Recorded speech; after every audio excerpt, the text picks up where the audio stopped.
So I would like to welcome you to our new episode of the Cafe with Developer.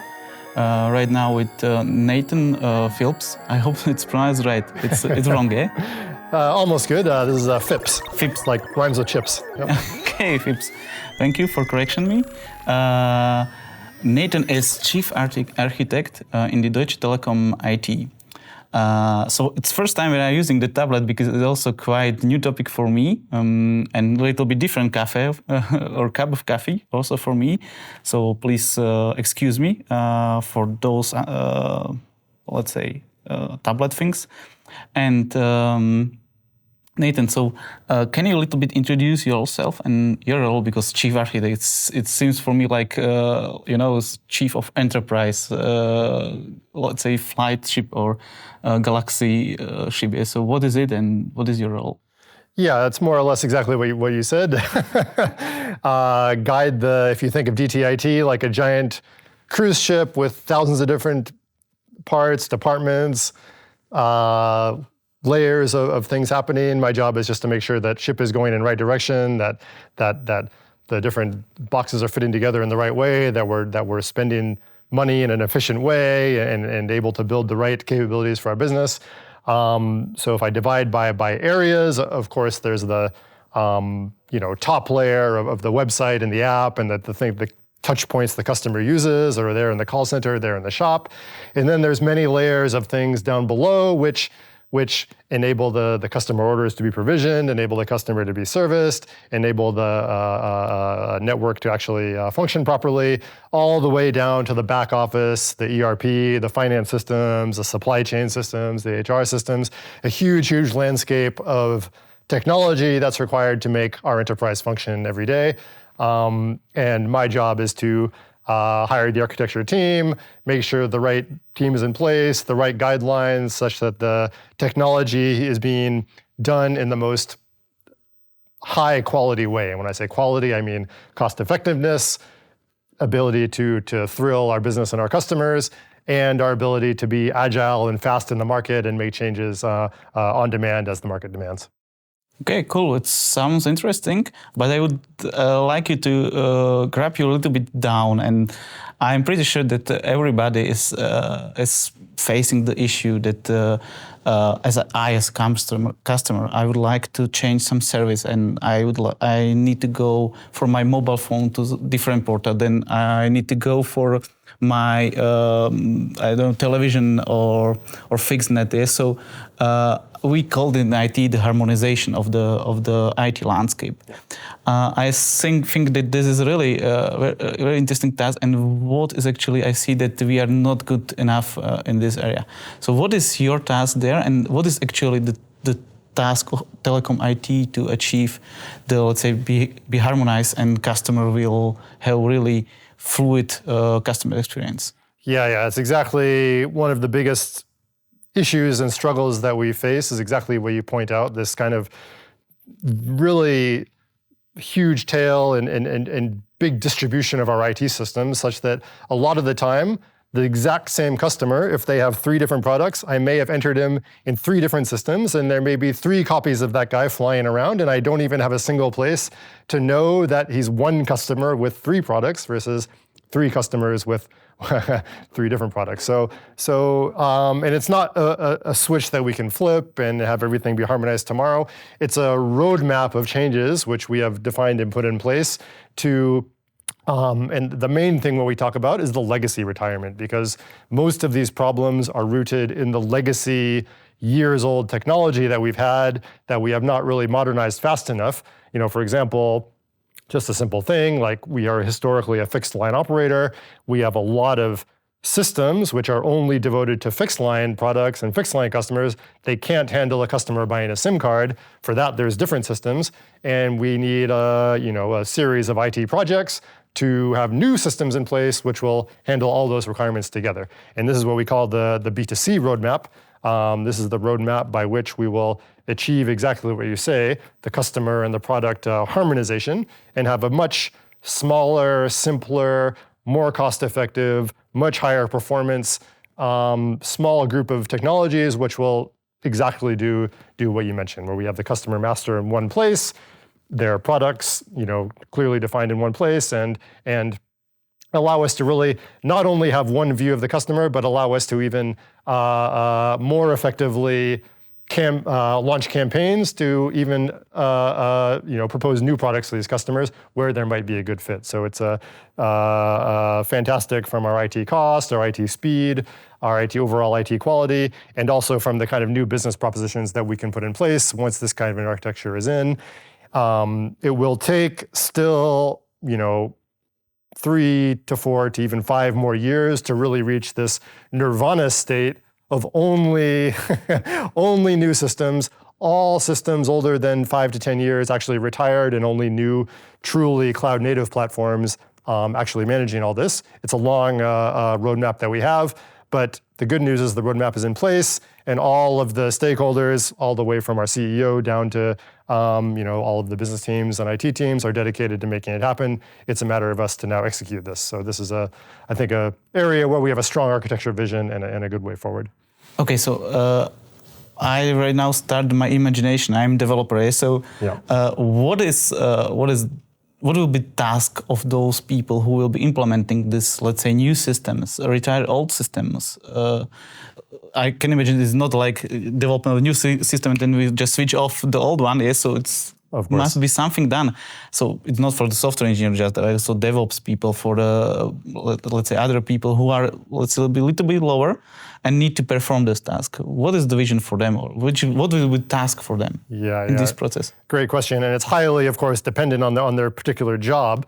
The first thing is do your job well and properly, right? Like, we all live every day with this kind of operational challenge and struggle that we currently have in our systems, where every so often there's glitches, there's issues, there's things that actually impact the customer. And on our new stack, our new applications that we put in, this is absolutely unacceptable, right? Like, all systems have to be built to be up all the time, completely robust, able to handle glitches in underlying infrastructure seamlessly, such that the customer is not impacted. That basic quality of work has to be there. Then the next level up, if you look at if I'm developing a widget or something within a system, to understand the end-to-end landscape is to actually, make sure that my APIs are very properly defined, that the handshakes with the other applications that are there are very seamless, because a lot of the issues that we face are actually not within the applications, but it's in the handshakes between the applications. This is typically where our fallouts happen. One assumption I may make about a downstream API may not be valid. This causes an error in the system, and these are the things we have to make sure that we get ahead of and handle properly in all of our cutting-edge new 2B application landscape that we deploy. So I can imagine, like, you are just set up the guidelines for the people who will be performing the tasks. And if they will be fulfilling the guidelines, then the, let's say, nirvana state will be in front of us. I'm correct? Yes. So we have this concept called I call it the Formula 6 architecture guardrail. And of course, Formula 6 is a little bit of a buzzword just to make it sound cool. But we divide our architecture guardrails into 6 areas, which are the key areas that any individual architect may focus on. For example, the first guardrail is the buy versus build guardrail, which anytime we discuss enterprise architecture, this is the first thing that we discuss. We're going to buy an off-the-shelf solution and use that, or we're going to roll up our sleeves, do some hardcore development, and build something ourselves. This is the first question we always answer when we need a new capability, when we need to fulfill a new business function, is buy versus build. Then we get into the other guardrails, for example, how APIs work, for example, what kind of cloud infrastructure should we use, where should we use AWS versus where should we use GCP versus where should we go on-prem, where do we use containers versus Lambda functions and so forth. All of these things as to what kind of a platform I should put my applications on. Then we have our data guardrail, where we store our online data versus our analytics data, how we can use our data to make real-time decisions. Then we have our application build guardrail, when in the buy versus build discussion, we go into the build mode, how we actually build applications, what kind of frameworks we use for our microservices, which NoSQL kind of solutions should we use, where do we use SQL versus NoSQL. These kind of guardrails are all fulfilled within that data guardrail, and then we have other guardrails for the other typical big decisions that the architect or system designers make, such that everyone is not rebuilding the wheel every time they do architecture. Like, it should be more of a cookie cutter approach, 90-10 rule, where 90% of the cases fall within the guardrails and we follow them. Of course, we always keep in mind that rules are made to be broken. There always will be exceptions. We always do the right thing for the optimal end quality. We never set down, we're not religious architects. We don't say you always use GCP, you always use AWS. No, we always have this override mechanism. Any developer that feels they're doing the wrong thing by applying a guardrail can always escalate the case, and we will make the right decision at architecture leadership level for the business. Okay, so I wrote this Formula 6. It's quite interesting. And what is, let's say, surprised me that you also think about the culture and the teams. What do you mean that what is important for the culture topics in the architecture field? Yeah, it's a great question, because in the end, only we're going to be successful with strong delivery, and strong delivery, of course, is not an architecture job by itself. The whole enterprise has to come behind it and perform. So there's two aspects to it, what I see. First is within the architecture team, the culture has to be ownership culture, where they are, I call this, that the anti-pattern that we often see is the consultant architect who comes in, says, oh, it should be this way, it should be this way, but do what you want, I only give advice. So this is something we really have to stop and make sure that the architects actually own the solution and work very closely with the developers and define how things actually are, versus just giving advice and hoping that it will be followed. This is not what we want. Second comes in the more holistic culture that we want to instill is, of course, everyone working together for the success of the program, not architects say one thing, business say something else, developers and project managers are caught in between, they don't know who to follow. We have to have a way of working where all the teams are in it together. And I think when we get into this product harmonization and this IT transformation story, we all have to be on the same page that we are going to deliver new systems to replace the old systems on the schedule that we define, because always the stress and the struggle comes in when business or when short-term enhancements are needed on the current systems, and we say we want to bring in new systems and old systems have to be retired. There's a natural conflict that happens there of short-term quick fix versus longer-term structural fix, and we have to make sure we strike a right balance. We know that of course, business is working every day. They face the customers. Things have to basically work. But at the same time, we have to make sure we're delivering on our strategic roadmap objectives and hitting those milestones. So this is where we have to work together and make sure we have the same long-term goals in mind, that we can actually achieve transformation on the ground.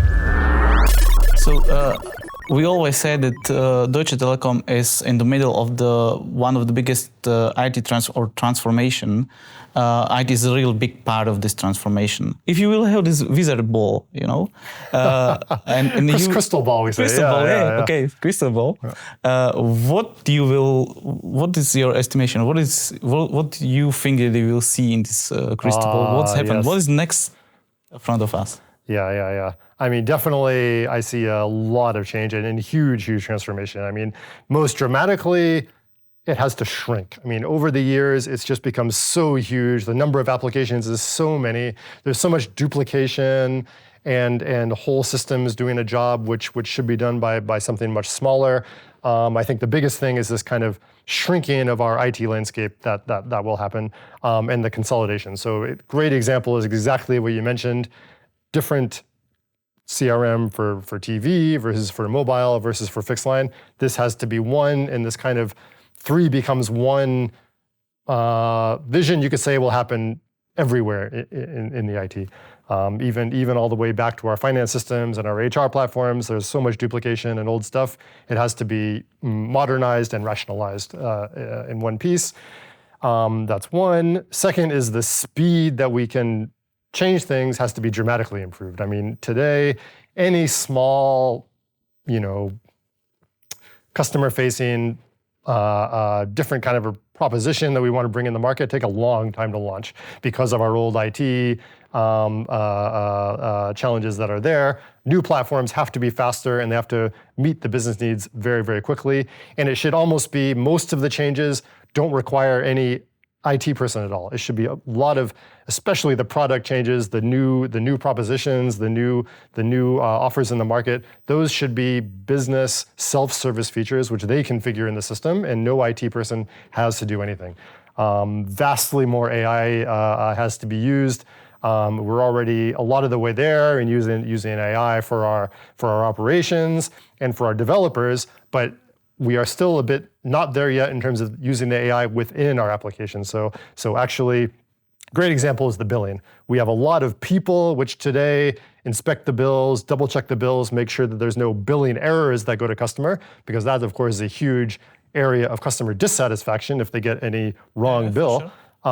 And this is something that easily AI can do and dramatically make it faster, cheaper, better quality.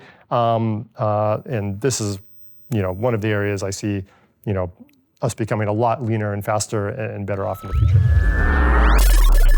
Okay, Nathan. So thank you for the discussion. It's for me it was really fascinating, and with really good insights for what is your role as a chief architect, and also what's our company is dealing with. So thank you again for it. Yeah, thanks a lot for your questions, and glad to be here. And the last message for you, please be prepared for new episodes of the Cafe with Developers, which will come in the near future. We will be casting before the summer, so you will have also new episode during the summer. Thank you for attention. Bye-bye.